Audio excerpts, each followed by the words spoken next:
किसी ने कभी सोचा भी नहीं होगा कि एक रोवर का डिजाइन जो कि नासा के लिए डिजाइन करा गया था मार्स के एक्सपीडिशन के लिए, कि मार्स पे चलने वाली हवाओं से एक डिजाइन बनाओ रोवर का जो कि उन हवाओं की मदद से चलेगा, कि वो वाला डिजाइन आगे चल के शहरों में लगने वाली एक विंड टरबाइन बन जाएगा। तो जी हां दोस्तों, हम बात कर रहे हैं यूके के एक स्टार्टअप की जिसका नाम है ओ विंड, और इन्होंने एक विंड टरबाइन बनाई है जो कि वाकई में ओ है। तो आज हम बात करेंगे इस विंड टरबाइन के बारे में। विंड टरबाइन काम कैसे करती है, कितने रुपए की आती है और कितनी एनर्जी प्रोड्यूस कर सकती है, और ये शहरों में किस तरीके से लग सकती है, और क्या है इसके फायदे, क्या है इसके नुकसान, सब चीजों के बारे में डिटेल में बात करेंगे। और यही नहीं, इसके साथ साथ हम एक फ्रेंच स्टार्टअप की और बात करेंगे जो इसी डायरेक्शन में काम कर रहा है शहरों के लिए, wind turbine, domestic wind turbine sector में। तो अगर आपने अभी तक ल्यूमन सिटी के सुपर इंटरेस्टिंग चैनल को सब्सक्राइब नहीं करा है तो वेट किसका कर रहे हो, अभी के अभी सब्सक्राइब करो। और फिर हम शुरू करते हैं आज की सुपर इंटरेस्टिंग वीडियो। तो कहानी कुछ इस तरीके की है कि नासा एक रोवर डेवलप करना चाहता था। रोवर वही चीज जो दूसरे प्लैनेट पे जाके उस प्लैनेट पे घूमता है और उस प्लैनेट को एक्सप्लोर करता है। तो एक रोवर इस तरीके का जो कि मार्स पे चलने वाली क्रॉस विंड्स का यूज करे और एक पाथ में सीधा चलता रहे। तो ओविंड नाम की कंपनी नासा के लिए डेवलप करती है किसी तरीके का रोवर, और उसका एक सक्सेसफुल टेस्ट भी कैरी आउट करती है, और वो टेस्ट वाकई में सक्सेसफुल होता है। क्रॉस विंड किसी भी डायरेक्शन से आ रही हो, वो वाला रोवर अपनी पाथ पे सीधा ही चलेगा और वो इस्तेमाल करेगा उसी विंड का अपने आप को आगे बढ़ाने के लिए। तो ये टेस्ट सक्सेसफुल होता है। और आगे चल के होता क्या है, नासा इस डिजाइन को इस्तेमाल नहीं करती और ये वाला डिजाइन ऐसे ही फाइलों में लॉक होके रह जाता है। फिर जो ओ विंड के फाउंडर्स थे वो एक दिन धूल धपट्टे में वो वाली फाइल पे हाथ मारते हैं और वो कहते हैं कि यार ये वाला डिजाइन नासा ने तो अडेप्ट नहीं करा, एक काम क्यों ना करें, इससे एक विंड टरबाइन ही बना दे, और विंड टरबाइन इस तरीके की जो लोगों की बालकनी तक में लग सके। तो फिर ओ विंड के फाउंडर्स इस तरीके की एक विंड टरबाइन को डेवलप करते हैं। अब इस तरीके की विंड टरबाइन को डेवलप कर पाना, क्योंकि डिजाइन बहुत कॉम्प्लिकेटेड है, डाई बनाना, सब चीजें करना, क्योंकि वो तो यूके में है, चाइना में तो है नहीं कि 2 मिनट में डाई बन जाएगी। तो वो लोग क्या करते हैं, इस चीज को 3D प्रिंट करते हैं। तो जिन लोगों को 3D प्रिंटिंग के बारे में नहीं पता, तो आपका प्लास्टिक का फिलामेंट होता है और वो आपका हॉट पाइप के थ्रू निकलता है और XYZ एक्सिस से एक रोटर उनको कंट्रोल करता है, और कोई भी चीज होती है वो प्रिंट होती जाती है। तो नीचे गीला होता है, फिर वो सूखते सूखते सूखते सूखते पूरी चीज प्रिंट होके निकल जाती है। तो इसी टेक्निक का इस्तेमाल करके अभी ये विंड टरबाइन को प्रोड्यूस कर रहे हैं। बहुत ही ज्यादा एक्सपेंसिव है देखा जाए तो, और ये केवल प्रोटोटाइपिंग में यूज होता है। तो अभी तक इनकी कंपनी की वेबसाइट पे या फिर डिटेल्स में मुझे ऐसा कुछ नहीं मिला कि इन्होंने मास प्रोडक्शन चालू करा है। अभी भी ये केवल प्रोटोटाइप प्रोड्यूस कर रहे हैं, और जिन कस्टमर्स को ये दे रहे हैं उनको भी ये लोग 3D प्रिंट करके ही दे रहे हैं। तो कंपनी का कहना है कि इनकी ये वाली विंड टरबाइन है ओमनी डायरेक्शनल। अब ओमनी का मतलब क्या होता है, ओमनी का मतलब होता है लैटिन में ऑल या फिर एवरी।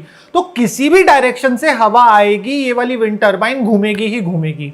इसका प्रिंसिपल क्या है उस पे हम आगे आएंगे, मगर होता क्या है दोस्तों, विंड का जो डायरेक्शन होता है वो चेंज होता रहता है। कभी ईस्ट से आएगी विंड, तो कभी वेस्ट से आएगी, कभी नॉर्थ से आएगी, तो कभी साउथ से भी आ जाएगी। तो इस तरीके से विंड का डायरेक्शन चेंज होता है, और शहरों के अंदर ना विंड का डायरेक्शन बहुत ही क्योटिक हो जाता है, क्योंकि शहरों में क्या होता है, बड़ी बड़ी बिल्डिंग्स, ऊंची ऊंची बिल्डिंग्स।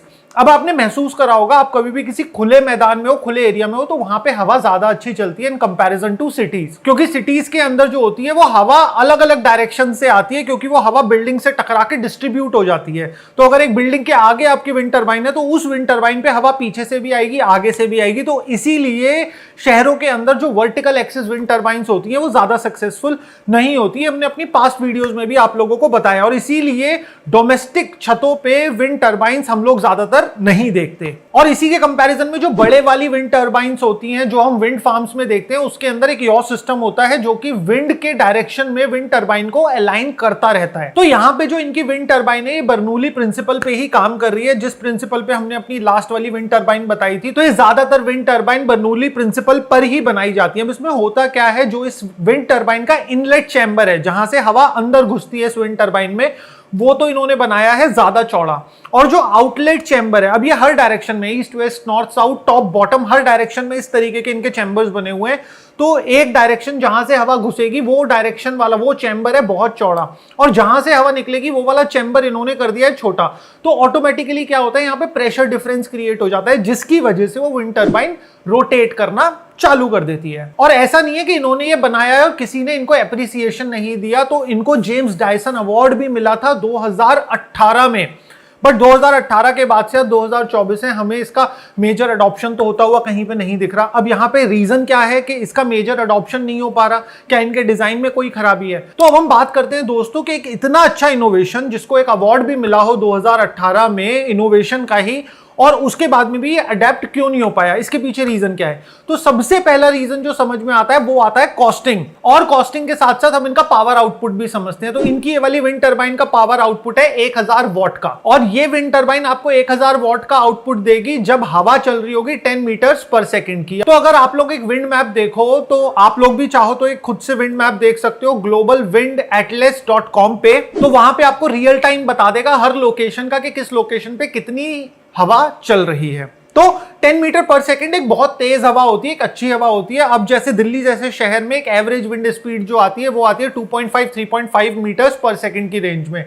तो ऑटोमेटिकली ये हमारे जैसी लोकेशंस पे आउट हो जाती है, और ये विंड टरबाइन का अडॉप्शन ऐसी जगहों पे नहीं हो सकता। और इसी के साथ साथ इस विंड टरबाइन की कीमत सुन के तो मेरे खुद के होश उड़ गए, तो आपके भी उड़ जाएंगे। ये है $3000 की। $3000 का मतलब 2,49,000 अप्रॉक्स की ये विंड टरबाइन है। तो 2,49,000 में आपका इस विंड टरबाइन के आउटपुट से 3 से 4 गुना बड़ा सोलर सिस्टम लग जाएगा आपके रूफटॉप पे, और उसके अंदर आपको केवल सूरज की जरूरत होगी, विंड स्पीड से कोई मैटर ही नहीं होगा। मगर देखो, इस वाली कंपनी के कुछ पॉइंट्स बहुत वैलिड हैं, और इस कंपनी के कुछ पॉइंट्स हैं कि इस पर्टिकुलर विंड टरबाइन का एक वाइड अडॉप्शन हो सकता है सिटीज के अंदर।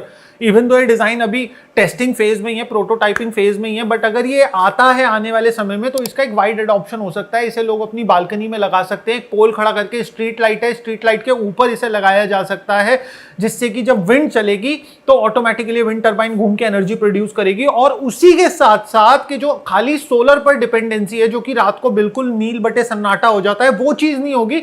ये विंड टरबाइन रात को भी काम करती रहेगी। अच्छा, जब अगर आप विंड एटलस देखोगे तो आप एक चीज और ऑब्जर्व करोगे कि दिन के समय में तो सोलर ज्यादा इलेक्ट्रिसिटी प्रोड्यूस करेगा, और रात के समय में हवा ज्यादा तेज चलती है। और ये चीज हमने डिस्कस करी थी अपनी ऑफशोर विंड टरबाइन में भी, कि जहां पे समुद्र के किनारे पे सोलर पैनल भी लगा दो और विंड टरबाइन दोनों लगा दो।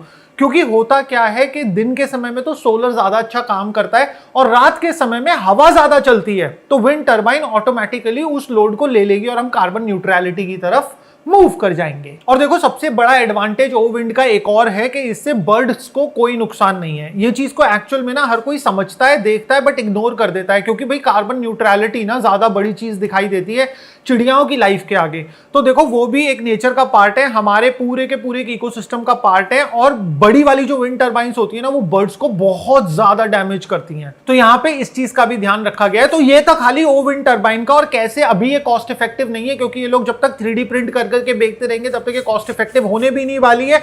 अब हम बात करते हैं दोस्तों एक और इनोवेशन की, और ये इनोवेशन आपका मास प्रोडक्शन स्टेज में आ चुका है। तो हम इसके बारे में बात करते हैं। ये है एक फ्रेंच स्टार्टअप, और इस कंपनी का नाम है यूनिओल। और इस वाली कंपनी ने एक अच्छी चीज क्या करी है, इसने सोलर पैनल के साथ में ही विंड टरबाइंस को इंटीग्रेट कर दिया। वैसे एक इंडिया की भी एक कंपनी है जो इस चीज में काम कर रही है, मगर उनका भी प्रोटोटाइपिंग शायद अभी ज्यादा सक्सेसफुल नहीं गया है। तो इस वाली कंपनी का क्या कहना है कि इनका जो विंड टरबाइन का डिजाइन है कि सोलर पैनल आपकी छत से 4 मीटर ऊपर लगा देंगे, और आपकी छत की एज पे ये लोग अपनी विंड टरबाइंस लगाएंगे, और ये विंड टरबाइन लगाने के साथ में आपके सोलर पैनल का जो प्रोडक्शन है वो 40% तक बढ़ जाएगा। और अगेन यहाँ पे इन लोगों ने यूज करी है हॉरिजॉन्टल एक्सिस विंड टरबाइन, क्योंकि आप कुछ भी कर लो, वर्टिकल एक्सिस विंड टरबाइन शहरों में सक्सेसफुल नहीं है।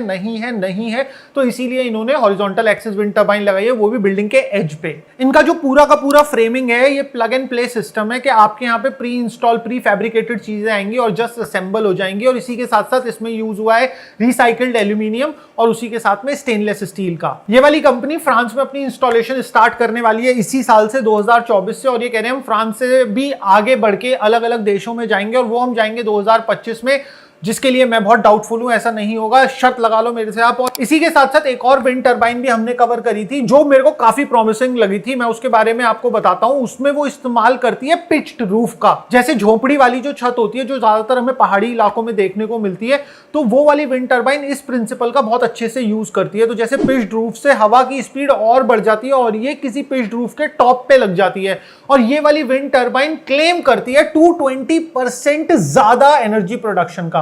अगर आपने हमारी ये वाली वीडियो नहीं देखी अभी तक, तो ये देखो यहां पे इस वीडियो का लिंक आ रहा है, आप अभी क्लिक करके ये वाली पूरी वीडियो अभी अभी देख सकते हो।